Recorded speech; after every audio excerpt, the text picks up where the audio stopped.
Welcome, friends, to another GS Live. And as I keep saying, General Synod 35 is in full swing. And this morning, before the resolutions began to be voted upon, we had a moment of worship where we were invited to pray together, let the Spirit fall upon us all. Spirit of the living God, fall upon me. But then the group went to say, Spirit of the living God, fall upon all. And I wish that for all of you who are watching us right now, that the Spirit, you are feeling it and the Spirit is leading you, because we are going to have a wonderful conversation about how the Spirit is leading the United Church of Christ in terms of leading children and youth to get more involved with the church, to have a relationship with Jesus and with God and with the Spirit. And today we have Trayce Potter, who is the Youth and Young Adult Engagement Minister for the United Church of Christ.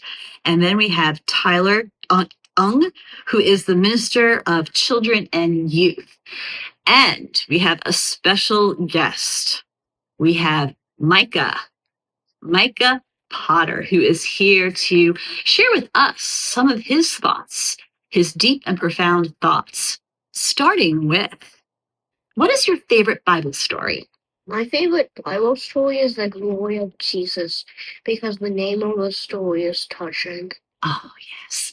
So your favorite story is the glory of Jesus, and that name is really touching, the glory of Jesus. And are you enjoying your time here? Yes. Yeah. What do you like most about it? That we all get together and talk about our feelings. Oh, yes. It is a wonderful time to get together and talk about our feelings. Well, Tracye, you certainly have a lot of work to do, especially since Reverend Karen Georgia Thompson, our General Minister and President, in her State of the Church address, she made a comment that youth and children in the church are often underrepresented. And you are doing a lot of great work for the national church to make sure that they are seen and heard and that they are included in the body of Christ. So what have you been doing here at Synod in terms of getting them more engaged? Yeah, so we were the recipients of one of the Lilly grants, which allowed us to really expand the idea of children in the midst of General Synod. So we have an amazing children's program happening for our kindergarten through fifth graders, but then we also have a Youth at Synod, which is our 6th through 12th graders. So we have about 60 young people who are engaged in workshops and worship, group building, fun and games, and just really showcasing that the children are here and that they are the church of now. Yeah.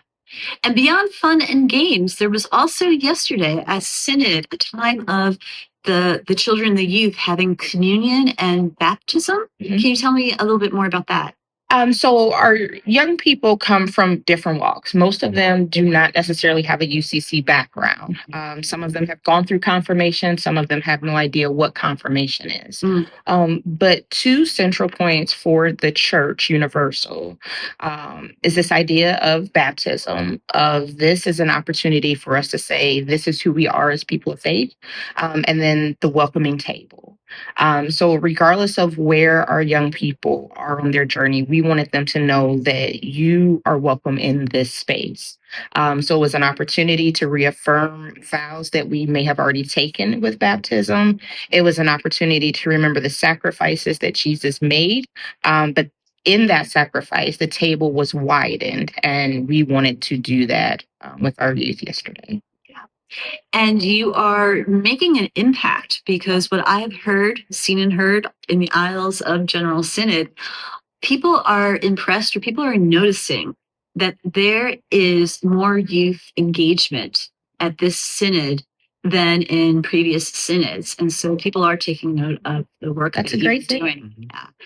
And part of General Synod is the prayer ground. Mm-hmm. Which I absolutely love that idea. Tyler, can you talk a little bit more about that whole concept of prayer ground, not only here at Synod, but how it could be incorporated into a local church? Yeah, of course.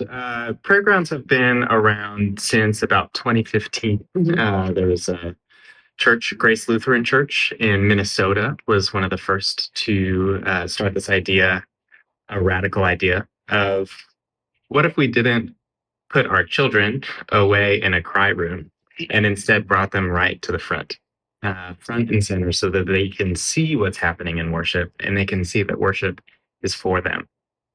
And that idea has really taken flight.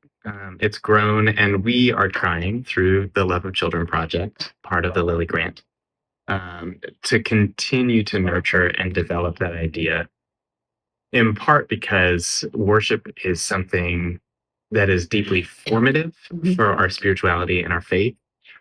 And it's a seed that needs to be planted as early as we can, so that our children can grow up in the rich resources of our tradition. And those who are attending Synod, they can get and see the concept of prayer ground, because it's right there in the plenary hall. But beyond Synod, when you try to take this into a local congregation, what are some of the challenges or the hurdles? I mean, it sounds like a great idea on paper. Of course. But is it really easy to incorporate into a church to really start to engage and make the place welcoming for children? That's an excellent question. And I will say that the playground that you see upstairs in Synod, I don't think would work very well in most churches. But that's because this space is different than most churches. And if there's one thing that I know about the UCC, it's that a single UCC church is a single UCC church. Absolutely. So I think in a broader sense, providing a space where children can move their bodies, which is an important part of self-regulation for that age, where they can sit in seats that are comfortable, where they might lay on the ground, that they can keep their hands occupied so that their minds and their imaginations can be engaged in what's happening in worship. And that they can actually see. They're not stuck behind pews, they're not stuck behind chairs, but they can immediately see what's happening in worship. Those are the most important things. So it doesn't have to look like what we have upstairs. It can look like a great many things, as long as we're creating a space for children to be who they are with all of their unique needs and unique gifts, and participate in worship. And that actually leads me to a question for both you, Tyler, and Tracye. One of the things that I heard growing up, and sometimes I still hear today, is that children should be seen and not heard. And obviously, it seems like that's something that the Children and Youth Ministries has been working actively to shift that sort of narrative within the church, and not just the UCC, but just the church as a whole. And this prayer ground space, I think, seems to do that with putting children at the center and actually having them being incorporated and actually a part of the worship service, instead of being in some hidden space that, nobody knows where it is or what it's about. What are some of as in your work in this field, what are some misconceptions, speaking on that term of children should be seen and not heard? What are some misconceptions that people have about youth and just their involvement in ministry and church life? I think one of the big ones is that people tend to think that children and youth are disengaged, and that they don't care about the church, which is not true. It's just the way they engage with the world looks radically different than it did 15 and 20 years ago. So how do we use the resources that are available, whether it's social media, whether it's gaming, whether it's, showing up at sports events, to actually meet children where they are? One of the things that we love with the love of children is the scripture that says, "Let the children come." There were no hindrances to them getting to Jesus. Excuse me. And those that did exist, Jesus was quick to dispel them, because he wanted them in his presence. And so I'm excited that one of the strategic priorities for the United Church of Christ right now is that reshaping the narrative. And this is an opportunity for us to reshape the narrative for children's and youth ministry, to say, hey, they're here, they're important, they have a voice right now. So let's center them and really focus on leadership development so that they can step into the places of our jobs one day, and future GMPs and things like that. Exactly. I'd just be curious to hear your thoughts too, Tyler. Yeah. So I think, especially as you said, children should be seen and not heard. I think one of the misconceptions that can exist around children's ministry is that it is only about their spiritual development. I actually think that by being more inclusive of children and youth, it is deeply important to my spiritual development too. If I am not able to hear the spontaneous laughter of a child and think, wow, how delightful and full of life that is, then there's something in my own spirit that needs to be revitalized for sure. I don't mean to, I know that there are complexities, there are people with troubles hearing, and we have to balance a lot of different needs. And I think that children bring to my life and to my community a whole lot of God and a whole lot of the Spirit.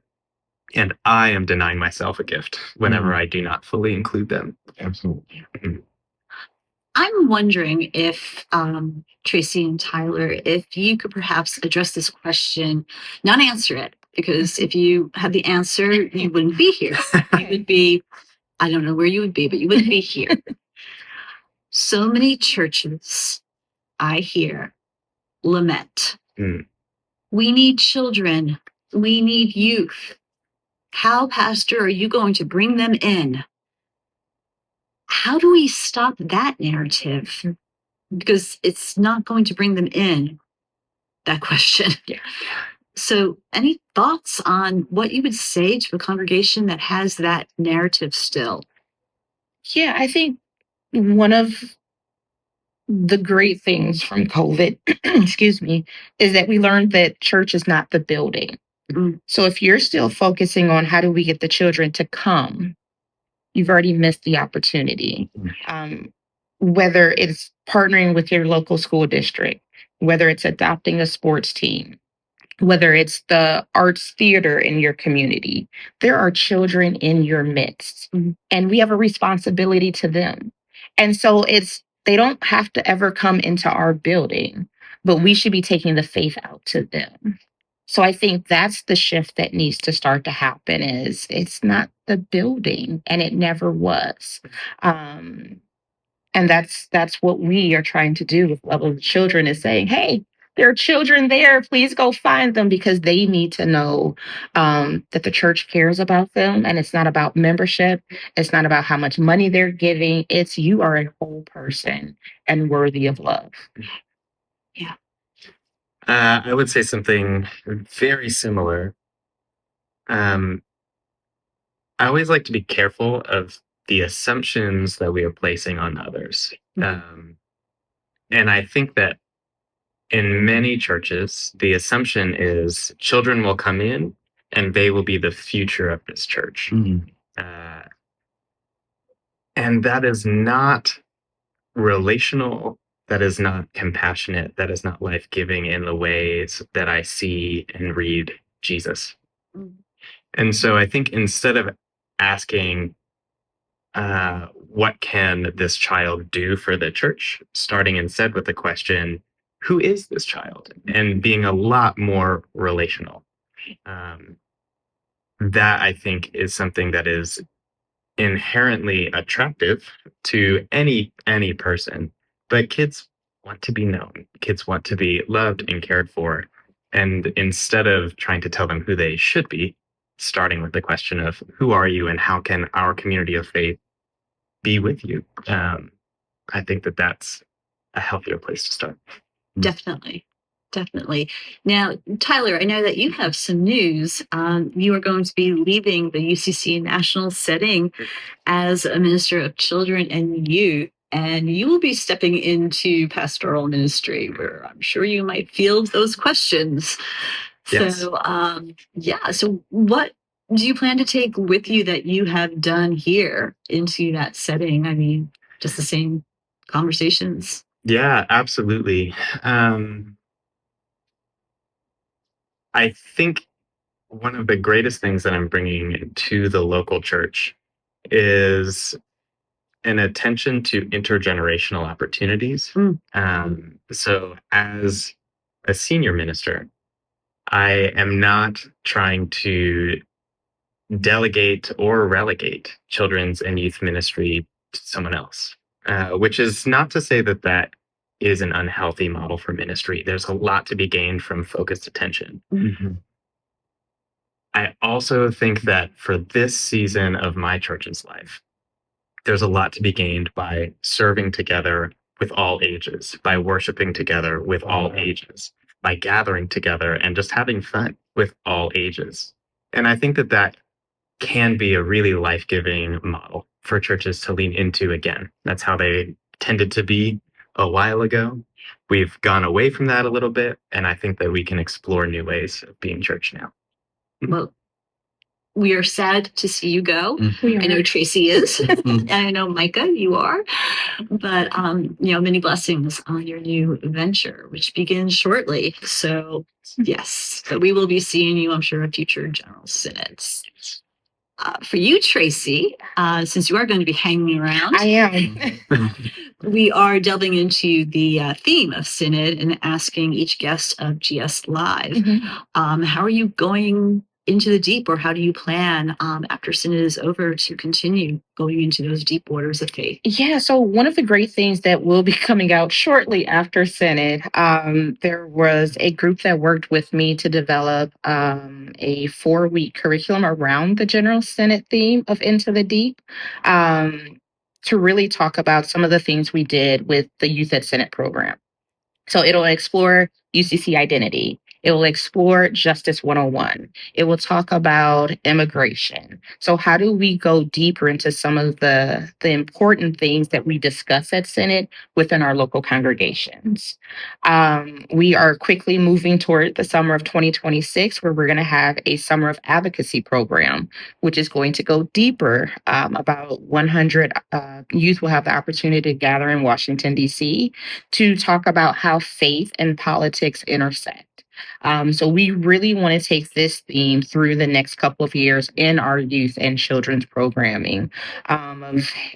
Surface level is great, but as Reverend Dr. Karen Georgia said yesterday, deep is calling to deep. So there's some great opportunities for us to explore how our faith matters today. Wonderful. Thank you. Thank you. And Charles, if you don't have any more questions for Tracye or Tyler, enough of these adults talking. I want to talk to you, Micah. First of all, I want to know, what makes you smile? What makes me smile is seeing all of my loved ones happy. Oh, that is really nice. See, when I was your age, to answer that question, what makes me smile, I would have said an ice cream cone. But Micah, your answer of seeing your loved ones happy and smiling as well, that's really beautiful. This is what the world needs. So I am so glad that you are here, part of Synod with us, reminding we old folks that the faith is alive and well, and the Spirit is definitely falling upon us all. So Micah, thank you so much for being here. And I'm sure I have a whole bunch of more questions, but you can't take a whole hour. So until then, high five, high five. Ooh, thank you. So Tracye, Tyler, again, thank you for your service and all that you have done. And Tracye, thank you so much for your continuing witness at the national level. And Micah, just thank you for bringing a smile to my face.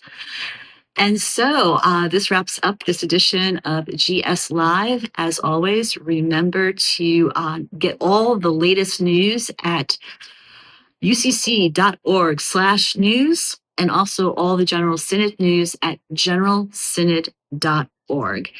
And for us at GS Live, the news team, this has been a wonderful new venture, GS Live, and we are so happy that you've been along with us, you the viewers, and thank you so much for joining in and watching, and we hope to see you again. Charles, any words? The one last thing that I would say is, Tracye, maybe you can, because I know we've been working on this, but I believe at some point later in the year, there will be a new Love of Children website. It's up. It's up. It is up. It's up. Okay. Yeah, I missed that. So Mhm. we'll also include a link to that. It's live. It's live. It's live. Okay, because that has been a labor of love over the last year plus. Yes. And so it's finally come to fruition. So we'll also include a link to the New Love of Children website where you can see a whole host of resources and other information about Tyler and Tracey's work in the work of children and youth ministries. We'll have that for you as well. But congratulations on that, because I think you and I both know how much It was a lot. work that was. Yeah. And as we close out, I don't know if it's going to be we're a little tight here in the studio, but Micah, you gave a group hug.